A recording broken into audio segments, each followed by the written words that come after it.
Bismillahirrahmanirrahim. Assalamu alaikum everyone. I hope that you people are well. Today I'm going to discuss with you the last important influences on consumer behavior, and that is psychological influences.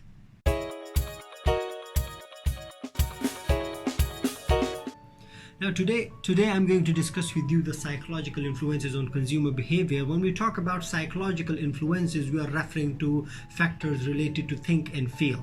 Now what do you mean by think and feel? It includes further two important dimensions, and they are product knowledge and product involvement that influence our behavior. When we talk about product knowledge, we people have some knowledge about the products in our memory. So the more knowledge that we have about a product that we are planning to buy, the more are the chances that we will behave positively towards that purchase decision.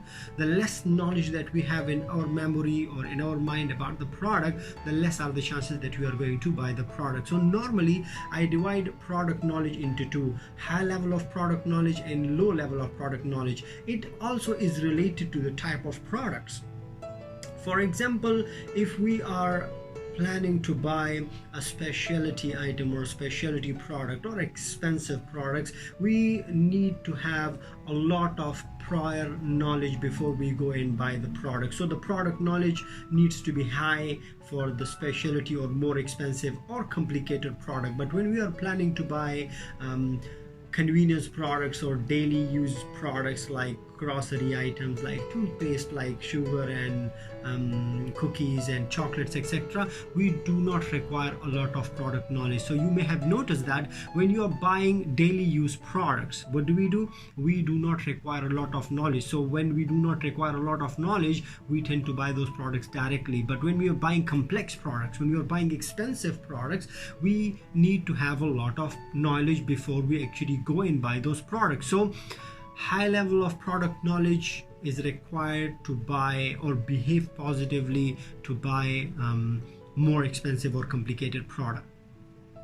Now, the next important one is product involvement. When we talk about product involvement, the next one in the next dimension in the psychological factor has very important things, and that is first, know what is product involvement. Product involvement is the consumer perception of the importance or personal relevance of the item. So if you think that a particular product is very relevant or very important for you, that is what product involvement is. And we have two types of product involvement. What are the two types of products involvement? The high involved product involvement products and the low product involvement products.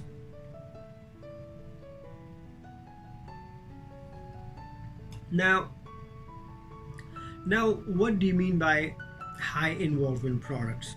High involvement products are normally very complicated products in nature. I normally relate it with the product knowledge. So for high involvement products, you need to have very high level of product knowledge. These are complicated products. You need to involve yourself a lot before you buy those products.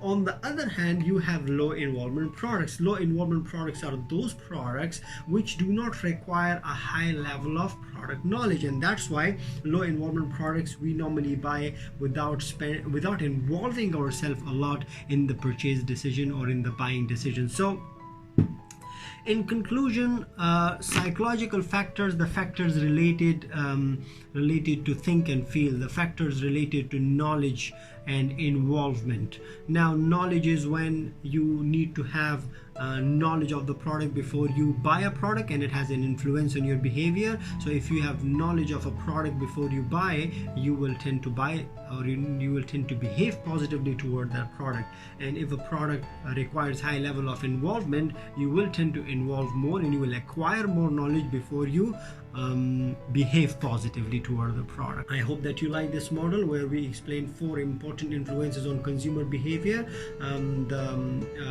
the cultural, social influences, the marketing influences, the situational influences, and the psychological influences. So we conclude our model here. If you have any question, if you want to ask things, if you want to add more things to this whole topic, please feel free. You can suggest to me topics as well that I will cover for you, inshallah. With that, thank you so much. See you in the next video with another very interesting topic, probably a consumer behavior topic. Take care. Bye.